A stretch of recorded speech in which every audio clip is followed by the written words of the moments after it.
প্রথমে আমরা দেখব যে ডাইমেনশন কি। একদম শুরুতে মনে করি যে পিঁপড়া একটা সুতার উপর দিয়ে হেঁটে যাচ্ছে। তো এই সুতাটার মধ্যে পিঁপড়ার অবস্থান বোঝানোর জন্য আমাদের কয়টা পরিমাণ লাগবে। এখন এই সুতার মধ্যে পিঁপড়াটা আসলে কয় দিকে যাতায়াত করতে পারে বা নড়তে পারে? একদিকে। ডানে বা বামে এটা আসলে একটাই রাস্তা, একটাই দিক। তো এই একটা দিকে পিঁপড়ার অবস্থানটা বোঝানোর জন্য আমাদের একটা পয়েন্ট লাগবে, একটা মান লাগবে, একটা সংখ্যা। তো একটা সংখ্যা তো যেখান থেকে খুশি মাপা যাবে না, তাই আমাদের আগে একটা মূল বিন্দু ধরে নিতে হবে। এটা তাহলে একটা একমাত্রিক প্রসঙ্গ কাঠামো, আর এটার মূল বিন্দু হচ্ছে ওয়ান ডাইমেনশনাল, শুধুমাত্র একটা পয়েন্ট 0। আর এই 0 থেকে সমান দূরে যদি আমি ডান দিকের পয়েন্টগুলোকে পজিটিভ ধরি, তাহলে বাম দিকের পয়েন্টগুলোকে ধরবো নেগেটিভ। তার মানে আমার পিঁপড়াটার অবস্থান আমি জাস্ট এই একটা পয়েন্ট দিয়ে বলে দিতে পারবো যে সে 1-এ আছে, বা 2 নাম্বার পয়েন্টে আছে, বা 3 নাম্বার, বা -1 -2, এভাবে। তার মানে যে কোনো বস্তুর পজিশন বোঝানোর জন্য এখানে একটা বিন্দুর প্রয়োজন, তাই এটা হচ্ছে ওয়ান ডাইমেনশন। আর এইটাকে আমরা বলতে পারি ওয়ান ডাইমেনশনাল ওয়ার্ল্ড। এখন এই ওয়ান ডাইমেনশনাল ওয়ার্ল্ডে কেউ যদি এটাকে মূলবিন্দু ধরে, আরেকজন তো এটাকে মূলবিন্দু ধরতে পারে। তো দুইজন যদি দুইটা ভিন্ন জায়গায় মূলবিন্দু ধরে, তাহলে তাদের 1, 2, 3 এই পয়েন্টগুলো কি ভিন্ন ভিন্ন হবে। তার মানে বোঝা যাচ্ছে যে অবজারভার বা পর্যবেক্ষকের সাপেক্ষে একটা পিঁপড়ার অবস্থান ভিন্ন ভিন্ন জায়গায় হতে পারে। কারোর জন্য যদি 1 নাম্বার বিন্দুতে থাকে পিঁপড়াটা, তাহলে আরেকজনের জন্য সেই বিন্দুটা 3 নাম্বারেও থাকতে পারে, সেই পিঁপড়াটা 3 নাম্বারে থাকতে পারে, 3 নাম্বার বিন্দুতে। কিন্তু একটা ব্যাপার খেয়াল করি যে 1 থেকে 3, মনে করি একটা বস্তুর দৈর্ঘ্য, একটা কাঠের দৈর্ঘ্য 2, তাহলে সেটা 1 থেকে 3 এই দুইটা বিন্দুর মধ্যে থাকবে। একটা কাঠি বা দণ্ড 1 থেকে 3-এর মধ্যে থাকবে। এখন একই কাঠি যদি আমি এই পর্যবেক্ষকের সাপেক্ষে চিন্তা করি, তাহলে কিন্তু সে 1 নাম্বার থেকে 3 নাম্বার পজিশনে না, বরং 3 থেকে 5 নাম্বার পজিশনের মধ্যে অবস্থান করছে। যদিও তার ইনিশিয়াল পয়েন্ট আর ফাইনাল পয়েন্ট, মানে আদি আর শেষ অবস্থানটা ভিন্ন, কিন্তু তার দৈর্ঘ্য কিন্তু এখনও 2 আছে। তার মানে যদিও কিছু কিছু জিনিস আপেক্ষিক, সেটা হচ্ছে অবস্থান আপেক্ষিক, মানে শুরুর পজিশন আর শেষের পজিশন, এটা হচ্ছে আপেক্ষিক, কিন্তু তাদের দৈর্ঘ্যটা কিন্তু আপেক্ষিক না, দৈর্ঘ্যটা এখানে পরম। তো আমরা আপেক্ষিকতা পড়ব রিলেটিভিটিতে এভরিথিং ইজ নট রিলেটিভ, সব কিছুই আপেক্ষিক না। সেখানে পরম জিনিস যেটা, সেটা আমাদেরকে বুঝতে হবে, যেটা বইয়ের মধ্যে ঠিক মতো বলা নেই। তাই আমি এই টপিকটা দিয়ে শুরু করলাম। এখন 2 ডাইমেনশনাল কি বা 2D ওয়ার্ল্ড কি? এইটাই 2D। দুইটা একটা পাতার উপরে, বা মনে করি কোনো রাস্তা, যে রাস্তাটা উঁচা নিচা নাই, শুধু ডানে বামে বা সামনে পিছনে যাওয়া আসা করা যাবে। তার মানে ডানে বামে এটা একটা 1D, উপরে নিচে বা সামনে পিছনে এটা হচ্ছে আরেকটা ডাইমেনশন। আর থার্ড ডাইমেনশনটা কোথায়? এই কলমটায় যে উপরে নিচে উঠতেছে, যে এটা হচ্ছে থার্ড ডাইমেনশন। এখন এখানে ফেরত আসি, তাহলে এখানে 2টা ডাইমেনশন আছে। তাহলে এই পজিশনে যে কোনো একটা বিন্দুকে বোঝানোর জন্য আমার তাহলে 2টা পয়েন্ট লাগবে, একটা হচ্ছে এই ডাইমেনশনের পয়েন্ট আর একটা এই ডাইমেনশনের পয়েন্ট। এই এক্স ওয়াই স্থানাঙ্ক ব্যবস্থা সবাই আশা করি জানো। তাহলে এই 2 ডাইমেনশনাল ওয়ার্ল্ডে মূল বিন্দুর সাপেক্ষে এটা একটা দ্বিমাত্রিক প্রসঙ্গ কাঠামো ব্যবস্থায়, এর মূলবিন্দুর সাপেক্ষে এই বিন্দুটার পজিশন কোথায়? এক্স অক্ষ বরাবর 3 ঘর, 1, 2, 3, আর ওয়াই অক্ষ বরাবর 2 ঘর, 1, 2। তাহলে এই বিন্দুটার পজিশন 3,2। এখন যদি আরেকজন পর্যবেক্ষক এই মূলবিন্দুটা এখানে না ধরে একটু নিচে ধরে, তাহলে তার লোকেশন অনুযায়ী কিন্তু এই বিন্দুটা এখন আর 3,2 বিন্দুতে নেই, অন্য একটা বিন্দুতে চলে আসছে, 1, 2, 3, 1, 2, 3, 3,3 পয়েন্টে। এটা ঠিক ওয়ান ডাইমেনশনাল ওয়ার্ল্ডে কাঠির শুরুর আর শেষের পজিশনটার মতো। কিন্তু এখানেও নিশ্চয় তাহলে ওয়ান ডাইমেনশনের মতো কোনো একটা জিনিস যেটা স্থির থাকবে। তাহলে সেই জিনিসটা কি? সেই জিনিসটা হচ্ছে ঠিক ওয়ান ডাইমেনশনের মতো দৈর্ঘ্য। এখন এই দৈর্ঘ্যটা 2টা ডাইমেনশন নিয়ে, তাহলে এখানে পিথাগোরাসের সূত্র ব্যবহার করা যাবে। যেমন এখানে দৈর্ঘ্যটা কত? √3² + 2²।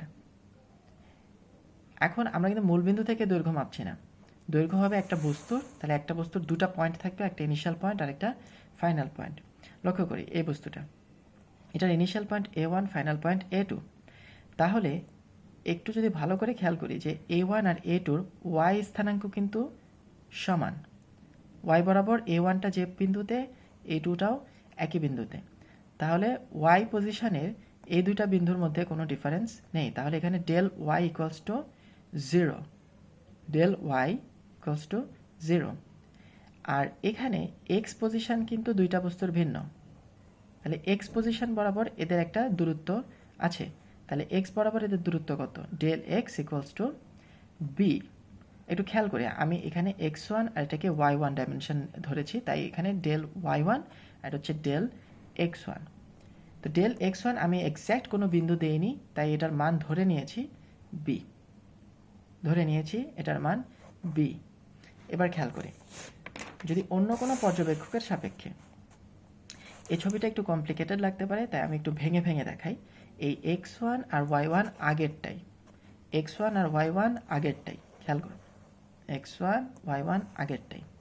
এখানে নতুন এক জোড়া স্থানাঙ্ক এসেছে, এক জোড়া মানে x আর y। নতুন স্থানাঙ্কটা, কাঠামোটা আগের কাঠামোর সাপেক্ষে একটু বাঁকা, একটু রোটেট করা, এবং মূলবিন্দুটাও একটু শিফটেড। তো দ্বিতীয় স্থানাঙ্ক সিস্টেমটা কোনটা? এটা হচ্ছে এটা x2 আর y2। তো একটু লক্ষ্য করি, a1 আর a2 ঠিক আগের মতো, x1 যেটা আগে ছিল ডেল x1 সেটা ছিল b, আর y বরাবর দুটা বিন্দু একই জায়গায়, খেয়াল করো, তাই ডেল y1 ছিল 0। কিন্তু এখন x2 আর y2-তে এদের মান বের করি। আমি যদি এটাকে একটু রোটেট করি তাহলে সবার বুঝতে সুবিধা হবে। এবার খেয়াল করো, একটু রোটেট করে দিলাম, x2 সাপেক্ষে কিন্তু a1 আর a2 এই দুটো বিন্দুর এই ডিফারেন্স যেটা x2 সাপেক্ষে, সেটাকে আমি লিখলাম ডেল x2। এবং একটু যদি তোমরা ভালো করে লক্ষ্য করো, নিজেরা দরকার হলে বাসায় খাতায় এঁকে দেখতে পারো যে এই ডিস্টেন্সটা কিন্তু এই ডিস্টেন্সটার সমান না, মানে ডেল x2 b এর সমান না। সবাই এই পাশটা খেয়াল করো, এই পাশটা একদম স্পষ্ট বুঝতে পারবে যে এটার y স্থানাঙ্ক y2-র স্থানাঙ্ক আর এই বিন্দুটার y2-র স্থানাঙ্ক কিন্তু সেম না। আগের বার সেম ছিল, y1 স্থানাঙ্কটা সেম ছিল, y1টা খেয়াল করো, একটু ঘুরিয়ে দেখাই। a1 এর y1, a2 এর y1 এটা সেম ছিল, তাই y বরাবর এদের কোনো ডিফারেন্স ছিল না, ডেল y ছিল 0। কিন্তু এবার y বরাবর এদের ডিফারেন্স আছে, তাহলে এবার ডেল y2 কিন্তু 0 না, ঠিক না? তার মানে স্থানাঙ্ক ব্যবস্থা, অবজারভারের সাপেক্ষে স্থানাঙ্ক ব্যবস্থায় বিন্দুগুলোর ডিফারেন্ট কোঅর্ডিনেট যেটা ডেল এক্স ডেল ওয়াই, এটার মান কিন্তু ভিন্ন হতে পারে। কিন্তু খেয়াল করো, a1 আর a2-র মধ্যবর্তী যে দূরত্বটা, সেই দূরত্বটা কি চেঞ্জ হয়েছে? সেটা চেঞ্জ হয়নি। এই দূরত্বটা কীভাবে বের করবো? পিথাগোরাসের সূত্র দিয়ে। তো সেটা আমি দেখালাম না, কারণ এটার দূরত্ব তো সেম আগেরটাই আছে। তার মানে এই নতুন del x two del y two দিয়ে আমি যদি দূরত্ব, এই দৈর্ঘ্যটা বের করি, সেটা ঠিক আগেরটাই হবে। তো এটা হচ্ছে 2 ডাইমেনশনাল স্পেস। আমরা একইভাবে এটাকে 3D বরাবর 3 ডাইমেনশনে এক্সটেন্ড করতে পারবো, এবং 3 ডাইমেনশনেও বস্তুটা একই জিনিসই হবে যে x1 y1 আর z1, এই তিনটা মান x2 y2 z2, এই তিনটা মানের সমান নাও হতে পারে ইন্ডিভিজুয়ালি, কিন্তু ওভারঅল জিনিসটার যে দৈর্ঘ্যটা থাকবে, মানে a1 থেকে a2 যে দৈর্ঘ্যটা থাকবে, সেটা সমান হবে। তার মানে সব কিছুই রিলেটিভ বা আপেক্ষিক না, কিছু কিছু জিনিস পরম, সেই পরম জিনিসটাই আমরা বুঝতে হবে। এখন এগুলো ছিল ছোটোবেলার জিনিস। তোমরা যদি একটু চিন্তা করো যে সময়, আমরা যখন কোথাও বসে থাকি, যাই কিছু করি না কেন, আমাদের সময় থেমে নেই, সময় সব সময় যাচ্ছে। তো সময় সব সময় যাচ্ছে, এটা দিয়ে কি আমরা এরকম চিন্তা করতে পারি না যে আমরাই আসলে সময়ের মধ্যে গতিশীল? তাহলে আমরা যেমন 1 ডাইমেনশন 2 ডাইমেনশন এই ডাইমেনশনগুলোতে গতিশীল বা নড়াচড়া করতে পারি, আমরা কিন্তু সময়ে প্রতিনিয়ত গতিশীল। কিন্তু একটা ডিফারেন্স হচ্ছে কি, সময় বরাবর কিন্তু আমরা শুধু একই দিকে যেতে পারি, ভিন্ন দিকে যেতে পারি না। তার মানে সময় বরাবর আমাদের যে গতি, যে বেগ, সেই বেগটা কিন্তু আমাদের বেশি কন্ট্রোলে নেই। তো এখন আমরা যদি সময়কে একটা ডাইমেনশনের মতো চিন্তা করি, তাহলে কি সময় আর স্পেস, এই এক্স ওয়াই জেড কিন্তু স্পেস ডাইমেনশন, স্পেশাল। আর সময় হচ্ছে টাইম ডাইমেনশন। এখন টাইমকে যদি আমরা স্পেসের সাথে একসাথে চিন্তা করি, যেহেতু আমরা সময়ও আগে পিছে, মানে আগে পিছে না, সময়ও আমরা গতিশীল এই স্পেসের মতো, তাহলে জিনিসটা কীরকম দাঁড়ায়? আমি প্রথমে দুইটা ডাইমেনশন নিব, একটা হচ্ছে টাইম আর একটা হচ্ছে তিনটা এক্স ওয়াই জেড এর মধ্যে একটা নিলাম এক্স। এই দুটা দেখলে আমরা বাকিটা বুঝে যাব। এ দুটো আমার আঁকতেও সুবিধা হবে, তোমাদের দেখাতেও সুবিধা হবে। তাহলে লক্ষ্য করো, এখানে কিন্তু একটা বিন্দু আসলে কি বোঝায়? একটা বিন্দু আসলে এখানে স্পেস অ্যান্ড টাইম বোঝায়। আগে আমরা তিনটা স্থানাঙ্ক দিয়েছিলাম, একটা ছিল এক্স, আরেকটা ওয়াই, আরেকটা জেড। এখন তিনটা স্থানাঙ্কের সাথে চতুর্থ একটা স্থানাঙ্ক এসেছে, সেটা হচ্ছে টাইম। সবাই একটু খেয়াল করো, তুমি যদি কাউকে কোথাও যেতে বলো, তাহলে সেই লোকেশনের তিনটা স্থানাঙ্ক দিতে হবে। শুধু তিনটা স্থানাঙ্ক দিলে হবে না, বরং তাকে কখন সেখানে যেতে হবে সে টাইমটাও বলতে হবে। তো সেই টাইমটা সহ, লোকেশন সহ, টি, টাইম, এক্স, ওয়াই, জেড, এই চারটা মিলে এটা হচ্ছে 4 ডাইমেনশনাল ওয়ার্ল্ড বা আমাদের দুনিয়া, আমাদের world. Space and time, space time. Space time হচ্ছে 4 ডাইমেনশনাল, চারটা ডাইমেনশন। তো একটু খেয়াল করো, এখানে A1 পজিশন টাইম, A1-এ এক্সের মান যা, আমি এখানে একটা মান দিয়েছি 2, A2-তেও এক্সের মান তা। আচ্ছা, একটা জিনিস বলিনি, সেটা হচ্ছে এই চারটা নিয়ে যখন আমরা এক্স ওয়াই জেড বলি, তখন কিন্তু আমরা বলি লোকেশন। আর যখন টাইম সহ বলবো, তখন আমরা এটাকে ইভেন্ট বলবো। ইভেন্ট, ঘটনা। এক্স ওয়াই জেড দিলে শুধু লোকেশন, আর টাইম সহ দিলে লোকেশন অ্যান্ড টাইম, তো পুরোটাকে একসাথে বলে ইভেন্ট। তাই A1-কে বিন্দু না বলে ইভেন্ট পয়েন্ট বলা যায়, ঘটনা বিন্দু, ইভেন্ট। তাহলে A1 আর A2 দুইটা পয়েন্ট, স্পেসে না, শুধু স্পেস অ্যান্ড টাইমে। তাই A1 আর A2-কে আমরা ইভেন্ট বলবো, ইভেন্ট পয়েন্ট। তাহলে দেখি A1 আর A2-র এক্স পজিশনটা কিন্তু সেম, তাহলে এক্স বরাবর এর কোনো ডিস্টেন্স ক্রস করা হয়নি, তার মানে বস্তুটা একই জায়গায় বসে আছে। স্বাভাবিক কথা, বস্তুটা যদি একটা জায়গায় বসে থাকে, কোনো একটা জায়গায়, তাহলে তার A1 আর A2 দুইটা পজিশনে কি হবে? সেম হবে, তার মানে তার ডেল এক্স 0। কিন্তু সময় কিন্তু থেমে নেই, তাহলে তার টি কিন্তু আর সেম নেই। টি প্রথমটার যা, দ্বিতীয়টা সেম না, তাহলে T1 আর T2-র মধ্যে একটা ডিফারেন্স আছে। তো এটা হচ্ছে ডেল টি। এখন যেই পরিবর্তনটা আমি দেখাবো, সেটা হচ্ছে আগে যে পরিবর্তনটা করেছি আমরা এখানে, সেটার সাথে তুলনা করি। এটা কিন্তু আসলে এক্স্যাক্টলি এরকম না, কিন্তু অনেকটাই এরকম। তো ব্যাপারটা হচ্ছে জাস্ট আইডিয়াটা করার জন্য। এটা ফিজিক্যালি হুবহু সেম না, একটু ভিন্ন, সেটা বুঝতে কষ্ট হবে। তাই আমি প্রথমে সহজভাবে বোঝানোর জন্য এই গ্রাফটা দেখাবো। যদিও এই গ্রাফটা সম্পূর্ণরূপে সঠিক না, কিন্তু এই গ্রাফটা তোমাদের মূল আইডিয়াটা বুঝাবে, সহজে বোঝাবে। সেই আইডিয়াটা কি? সেই আইডিয়াটা হচ্ছে যে স্থানাঙ্ক যার জন্য এরকম, এক্স আর টি এরকম, সবার জন্য এরকম নাও হতে পারে, ঠিক এটার মতো। তো আরেকজনের জন্য এই ডাইমেনশনগুলো একটু ভিন্ন রকম হয়ে গেল। কেন? কারণ সে গতিশীল। তার গতির কারণে সে এই বস্তুটাকে একই লোকেশনে দেখবে না, অবভিয়াসলি, ঠিক না? এই বস্তুটা তার জন্য প্রথমে যে পয়েন্টে থাকবে, একটু পরে সেই পয়েন্টে থাকবে না, কারণ সে গতিশীল, ঠিক না? তো গতিশীল কোনো বস্তুর জন্য স্থানাঙ্ক ব্যবস্থা নিশ্চয়ই চেঞ্জ হবে। আমরা মনে করি যে স্থানাঙ্কটা এরকম হয়ে যায়, এক্স আর টি প্রাইম। তো ঠিক খেয়াল করো, A1 আর A2, আমি যদি এটাকে একটু ঘুরিয়ে দিই, তাহলে A1 আর A2-র লোকেশন কিন্তু এখন সেম নেই, লোকেশন কিন্তু ভিন্ন হয়ে গেছে। এখানে এক্স্যাক্টলি মান কত হয়েছে সেটা আমরা বের করবো না, কারণ এই গ্রাফটা কিন্তু আমি বলেছি একদম সঠিক না। এটার মতো অনেকটা চেঞ্জ হয়, বাট এক্স্যাক্টলি এরকম হয় না। এটা তোমাদের বুঝতে সহজ হবে, তাই আমি এভাবে এঁকেছি। তো এখানে মেইন আইডিয়াটা কি? মেইন আইডিয়াটা হচ্ছে তোমাদের দেখানো যে ডেল এক্স কিন্তু এখানে 0 নেই, এটা এক্স প্রাইম। তাহলে এখানে ডেল এক্স প্রাইম কিন্তু এখানকার ডেল এক্স 0 যে, সেটার সমান না, এ দুটো ভিন্ন। তার মানে একটা বস্তুর দৈর্ঘ্য বা লোকেশন দুইটা ভিন্ন অবজারভার সেম মাপবে না, ঠিক কিনা? দুইটা ভিন্ন অবজারভার বেগের পার্থক্যের কারণে তারা সেম মাপবে না। এখন স্পেস আর টাইম কিন্তু একসাথে, তাহলে একটু খেয়াল করো।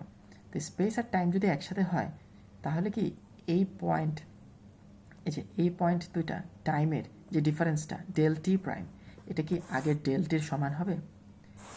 এখানে কি del x one del x two সমান হয়েছিল? Del y one del y two সমান হয়েছিল না? স্থানাঙ্কগুলো ভিন্ন হয়েছিল, কিন্তু ওভারঅল ডিস্টেন্সটা সমান। তো এখানেও স্থানাঙ্কগুলো ডেল টি প্রাইম আর ডেল টি সমান হবে না, কিন্তু ওভারঅল যে ডিস্টেন্সটা A1 আর A2 যে ডিস্টেন্সটা সেটা সমান হবে। একটু খেয়াল করো যে এটাকে আমরা ডিস্টেন্স বলবো না, এটাকে বলবো ইন্টারভাল, কারণ এটা হচ্ছে দুইটা ইভেন্টের মধ্যে পার্থক্য, ইন্টারভাল বলবো এটাকে। তো এখানে ডেল টি প্রাইম আর ডেল টি কিন্তু সমান না, ডেল এক্স প্রাইম আর ডেল এক্স কিন্তু সমান না, বাট ওভারঅল ইন্টারভালটা সমান। তার মানে দুইটা বস্তু, দুইটা ঘটনা A1 আর A2-র ক্ষেত্রে, দুইটা অবজারভার আর কি, দুইটা ঘটনা A1 আর A2-র মধ্যকার যে টাইম, সেই টাইমটা সেম মাপবে না। তো আমাদের কেন ভুল ধারণা, আমরা কেন ভুল শিখে আসছি? কারণ আমাদের রিয়েল লাইফে দুইটা বস্তুর মধ্যে বেগের পার্থক্য তেমন বেশি হয় না। এই বেশি পার্থক্য না হওয়ার কারণে আমরা টাইমের যেই ডিফারেন্সটা হয় সেটা অনুভব করতে পারি না। এবং আমরা কিন্তু স্পেস আর টাইম আলাদা রাখি সাধারণভাবে, আসলে তারা আলাদা না। তুমি যদি একটু টাইম দিয়ে চিন্তা করো যে আমরা যেহেতু সময়ের মধ্যেও গতিশীল, তাহলে কিন্তু টাইম আর স্পেস আসলে সেম, একই রকম জিনিস বলতে গেলে। জিনিসের পার্থক্যটা হচ্ছে টাইমে আমাদের চলাচলটা আমাদের কন্ট্রোলে নেই, বাট স্পেসে আমরা খুব সহজে ডানে বামে সামনে পিছিয়ে যেতে পারি। বাট আসলে সব এই টাইম আর স্পেস ডাইমেনশন কিন্তু অনেকটা একই রকম, মিল রয়েছে তাদের মধ্যে। তার মানে তাহলে টাইম ডাইমেনশনের যে মেজারমেন্টটা, যে দুইটা ঘটনার মধ্যে যে সময়ের পার্থক্য, সেই পার্থক্যটা আসলে এই স্থানাঙ্কের উপর ডিপেন্ড করবে। তো স্থানাঙ্ক যদি শিফট হয় বেগের কারণে, তাহলে দুইটা বস্তুর যে সময় পরিমাপ করবে, দুইটা ঘটনার মধ্যে দুইটা অবজারভার যে সময় পরিমাপ করবে, সে সময় সমান নাও হতে পারে। এটাই আমাদের মূল টার্গেট এখানে বের করা। ছোট না বড় সেটা আমরা পরে দেখব। আমাদের মূল টার্গেট হচ্ছে যে সময়ের ডিফারেন্সটা সেটা সমান হবে না, এবং লোকেশান, স্পেস বা ডিস্টেন্স এগুলোও সমান হবে না, ইন্টারভালটা সমান হবে।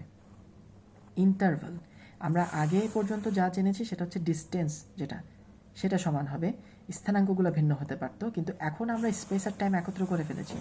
তাহলে স্পেস আর টাইম একসাথে কিন্তু ডিস্টেন্স বলে না, সেটাকে বলে ইন্টারভাল। ইন্টারভালটা সমান হবে, কিন্তু টাইম আর দৈর্ঘ্য এগুলো ভিন্ন হতে পারে। তো এটাই ছিল এই স্থানাঙ্কের মূল কাজ, যেটা আমাদের বুঝতে হবে। এইটার উপর বেস করে আমরা সামনের সূত্রগুলো মুখস্থ করব। এই ক্লাসে এতটুকুই যথেষ্ট।